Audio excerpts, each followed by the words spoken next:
ഞാനിങ്ങനെ ആലോചിക്കും, നമ്മൾ കുറച്ച് മുതിർന്ന മക്കൾക്ക് മാതാവുണ്ട് എന്നൊക്കെ പറഞ്ഞാൽ എനിക്കത് വിശ്വാസം വരില്ല. 50 വയസ്സുള്ള ഒരാൾക്ക്, 40 വയസ്സുള്ള ഒരാൾക്ക്, 45 വയസ്സുള്ള ഒരാൾക്ക് 50-60 മാതാവുണ്ടെന്നോ? ചിലപ്പോൾ നമ്മളെല്ലാം സുഹൃത്തുക്കൾ എനിക്ക് വേഗം പോകണം, എന്തേ അമ്മ കാത്തിരിക്കും. ഇത് കേൾക്കുമ്പോൾ അത്ഭുതം ഉണ്ടാവും, ഞെട്ടലുണ്ടാവും, ഭാഗ്യവാൻ എന്ന് തോന്നും.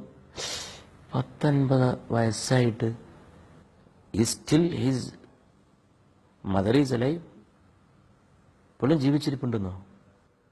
കാത്തിരിക്കുന്നോ? രാത്രി എന്നാ വാതിൽ തുറന്നു കൊടുക്കുന്നോ? ഇംഗ്ലീഷിൽ ആ പഴമൊഴി ഉണ്ടല്ലോ, വിജയിക്കുന്ന ഏത് പുരുഷന്റെ പിറകിൽ ഒരു സ്ത്രീ ഉണ്ട്. പഴമൊഴിയൊക്കെ നല്ലതെന്ന് ഞാൻ പറയാറുണ്ട്, ചെറിയ തിരുത്ത് വേണം. അത് പാശ്ചാത്യ സംസ്കാരത്തിൽ ഗണിക്കപ്പെട്ട പോലെ ഭാര്യയല്ല, അമ്മയാണ്. അതാണ് ആ സ്ത്രീ. എല്ലാ വിജയം അവിടുന്നാണ്. വിജയിക്കാൻ അവർ കൂടെ വേണമെന്നില്ല. ഭാര്യയെ വിജയിപ്പിക്കണമെങ്കിൽ, ഭർത്താവിനെ വിജയിപ്പിക്കണമെങ്കിൽ കൂടെ ജീവിക്കണം, സഹായിക്കണം. ഇത് പോയാലും നമ്മളെ വിജയിപ്പിക്കും. അവരുടെ പ്രാർത്ഥന നമ്മെ വിജയിപ്പിക്കും, അവരുടെ മനസ്സ് നമ്മെ വിജയിപ്പിക്കും, അവരുടെ സങ്കടങ്ങൾ നമ്മെ വിജയിപ്പിക്കും, അവരുടെ ദുഃഖങ്ങളും ഒക്കെ നമ്മെ വിജയിപ്പിക്കും, അവരുടെ ഓർമ്മ നമ്മെ വിജയിപ്പിക്കും. പള്ളിക്കാട്ടിലെ അവർ കിടക്കുന്ന 6 അടി മണ്ണ്, അല്ലെങ്കിൽ അവരുടെ ചിതാഭസ്മത്തിന്റെ ഒരു നുള്ള്, അല്ലെങ്കിൽ ആ കുരിശിന്റെ ചോട്ടിലെ ആ കല്ലറ, എവിടെയായാലും എങ്ങനെയായാലും അത് വിജയിപ്പിക്കും. അത് പിന്നെയും പിന്നെയും കൂടെ ഉണ്ടാവും. അതൊക്കെ കൂടെ ഉണ്ടാവൂ, ബാക്കിയുള്ളതൊക്കെ പോവും. 2017 ശാസ്ത്രയുഗത്തിലെ വർഷത്തിൽ ഞാൻ ആവർത്തിച്ച് പറയുന്നു, നാട്ടിലെ മഴ പെയ്യാത്തതിന് കാരണം തേടേണ്ടത് വൃദ്ധസദനത്തിലെ കണ്ണീരിലാണ്. അവിടെ പെയ്യുണ്ടല്ലോ, കണ്ണീര് പെയ്യുണ്ട്. മക്കൾ നോക്കൂല, കൊണ്ടുപോയിട്ട് തള്ളിയതാണ്. 5-6 മക്കളുണ്ടൊക്കെ ഉദ്യോഗസ്ഥരാണ്, നല്ല വരുമാനമാണ്. അമ്മ മുടക്കാച്ചരക്കാണ്. മക്കള് വീട്ടിൽ പാർത്തിട്ട് അമ്മയുടെ ദേഹം പഴുത്തൊലിച്ചിട്ട് മുറിവ് വന്നിട്ട് വീട്ടിന്റെ പുറത്തുള്ള ഒരു ചായ്പ് എന്ന് പറയും, ഇവിടൊക്കെ ചായ്പ്, അങ്ങനെ ഇറക്കി കെട്ടിയൊരു സ്ഥലത്തിനാണ് ചായ്പ് എന്ന് പറയാം. അതിൽ കിടത്തിയിട്ട് ആരും തിരിഞ്ഞു നോക്കാതെ കിടന്ന അമ്മ അവിടെ കിടന്ന് മരിച്ചത്. എത്രയാണ് അടുത്ത കാലത്ത് ഇത്തരം വാർത്തകൾ കേരളത്തിൽ നിന്ന് റിപ്പോർട്ട് ചെയ്യപ്പെട്ടത്?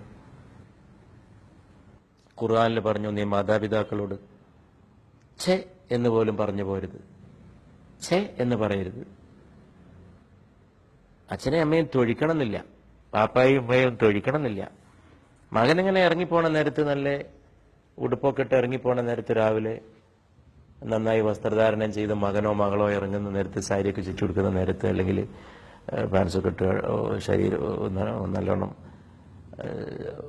അലങ്കരിച്ച് പുറപ്പെടുന്ന നേരത്ത്, മൂലയിൽ കിടക്കുന്ന പിതാവോ മാതാവോ എന്ന്, മോനെ അല്ലെങ്കിൽ മോളെ നീ വരുമ്പോ മരുന്നൊന്ന് കൊണ്ടുവരണം.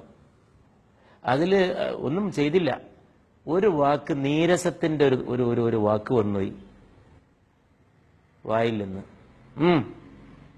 ഞാൻ നോക്കാം, എന്തോ ഒന്ന്. ഖുർആൻ പറയുന്നു അത് മഹാപാപമാണ്. ഛേ എന്ന ഒരു വാക്ക്, നീരസത്തിന്റെ ഒരു വാക്ക് മഹാപാപമാണ്. കിണറ്റിലെ വെള്ളത്തിൽ കല്ല് ചെന്ന് വീണിട്ട് അവിടെ അലകൾ ഉണ്ടാക്കുന്ന പോലെ പാപം വൃദ്ധനായ ജനകന്റെ മനസ്സിൽ, പാപം വൃദ്ധയായ ജനനിയുടെ മനസ്സിൽ അത് വിഷമത്തിന്റെ അലകൾ സൃഷ്ടിക്കും. മുഹമ്മദ് നബി പ്രവാചക തിരുമേനി സല്ലല്ലാഹു അലൈഹി വസല്ലമയോട് ഒരാൾ ചോദിച്ചു, ജീവിതത്തിൽ ഞാൻ ആരോടാണ് ഏറ്റവും കൂടുതൽ നന്ദിയും കടപ്പാടും കൂറും കാണിക്കേണ്ടത്? കേൾക്കുന്നവരുടെ മനോഗതിക്കനുസരിച്ച് മറുപടികൾ വ്യത്യസ്തമായിരിക്കും. ജീവിതത്തിൽ ഏറ്റവും കൂടുതൽ കൂറ് കാണിക്കേണ്ടത് തന്നെ സഹായിച്ച, വലിയ സഹായം ചെയ്ത ഒരാളുടെ പേര് പറഞ്ഞേക്കും. പക്ഷെ പ്രവാചക തിരുമേനി സല്ലല്ലാഹു അലൈഹി വസല്ലം മറുപടിയായിട്ട് പറഞ്ഞു, നിന്റെ മാതാവിനോട്. ചോദ്യകർത്താവ് പിന്നെ ആവർത്തിച്ചു, പിന്നെ ആരോട്? അപ്പോഴും പറഞ്ഞു, നിന്റെ മാതാവിനോട്. മാതാവെന്ന് മനസ്സിലായി, അടുത്ത ആളാരാന്നാണ് ചോദ്യകർത്താവിന് അറിയേണ്ടത്. പിന്നെയും മാതാവ്. മൂന്നാമതും ചോദിച്ചു, നിന്റെ മാതാവിനോട്.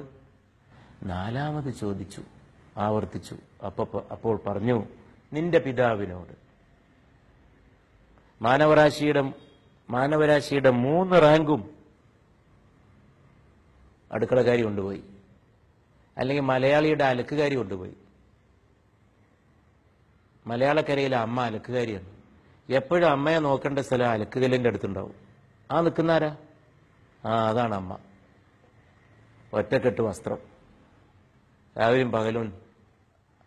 രാത്രിയും പകലും അലക്ക്, രാവിലെയും വൈകുന്നേരം അലക്ക്. മക്കളൊക്കെ മുതിർന്നാൽ അമ്മക്കൊരു ആശ്വാസമാവെന്ന് വിചാരിച്ചു. അപ്പൊ പിന്നെ മക്കളുടെ വസ്ത്രങ്ങൾ അലക്കലായി. കാശ് കൊടുക്കാതെ ഒരു ധോബിയെ കിട്ടി. എല്ലാവരും ഇങ്ങനെയൊന്നും അല്ല പറയുന്നത്. ഇന്ന് വർദ്ധിച്ചു വരുന്ന ഈ പ്രതിഭാസത്തെ ഒരിക്കലും നിസ്സാരമായിട്ട് കാണാൻ കഴിയില്ല. സംസ്കാരത്തെ ബാധിച്ച ക്യാൻസറായി മാതാപിതാക്കളോടുള്ള അവഗണന വളർന്നു വരുന്നു. വൃദ്ധസദനങ്ങൾക്ക് അടച്ചുപൂട്ടി. വൃദ്ധസദനങ്ങൾ ആവശ്യമാണ്. അവഗണിക്കപ്പെടുന്ന മാതാപിതാക്കൾക്ക് വൃദ്ധസദനങ്ങളാണ് ആശ്രയം. പക്ഷെ മക്കൾ ചെന്ന് എല്ലാവരെയും കൂട്ടിക്കൊണ്ടെന്നാൽ അടച്ചുപൂട്ടേണ്ടി വരും. വീട്ടിൽ കിടത്തണം. SLC പരീക്ഷ കഴിയുന്നവരെ അമ്മ ഒന്ന് മാറി പാർത്തു തരുമോ? മകൾക്ക് SLCയാ, രാത്രി ഉറക്കളച്ച് പഠിക്കണം. അതിനിടയിൽ അമ്മയുടെ ഞരക്കും മൂളക്കും ഒരു ശല്യമാണ് എന്ന് അമ്മയെ ഉപദേശിക്കുന്ന മക്കളുടെ കാലമാണ്. അവർ മറക്കുന്നൊരു സംഗതി ഉണ്ട്. അത് ഈ വയറ്റത്തുള്ളൊരു അടയാളമാണ്. പൊക്കിൾക്കുഴി. പ്രസവിച്ചു കഴിഞ്ഞപ്പോൾ നാരുണ്ടായിരുന്നു അവിടെ. കാണാൻ അത്ര അഴകൊന്നും ഉണ്ടായിരുന്നില്ല. അതിലൂടെ ആയിരുന്നു ഓക്സിജൻ, അതിലൂടെ ആയിരുന്നു ആഹാരം, അതിലൂടെ ആയിരുന്നു ഊർജം, അതിലൂടെ ആയിരുന്നു പോഷകങ്ങൾ. അന്നും വേണമായിരുന്നു ജീവൻ നിലനിർത്താൻ ഈ പറഞ്ഞതൊക്കെ. ഒരു കേബിൾ വയറിട്ടു കാരുണ്യവാനായ ദൈവം. പ്രസവിച്ചു വീണു, കേബിൾ വയറുന്ന ആരുമൊക്കെ അറ്റുപോയി. മുദ്ര ഇപ്പോഴും അവിടെ ഉണ്ട്. നിന്റെ മാറത്ത മുദ്ര എന്നും ഉണ്ടാകണമെന്ന് ഈശ്വരൻ വിധിച്ചിരിക്കുന്നു. നീ ഇഷ്ടപ്പെട്ടാലും ഇല്ലെങ്കിലും. നീ മാതാവിനെ ഉപദ്രവിക്കുമ്പോൾ നിന്റെ നാഭിയിലെ ഈ മുദ്ര ഇരുന്ന് തേങ്ങണം എന്നും ദൈവം വിധിച്ചിരിക്കുന്നു.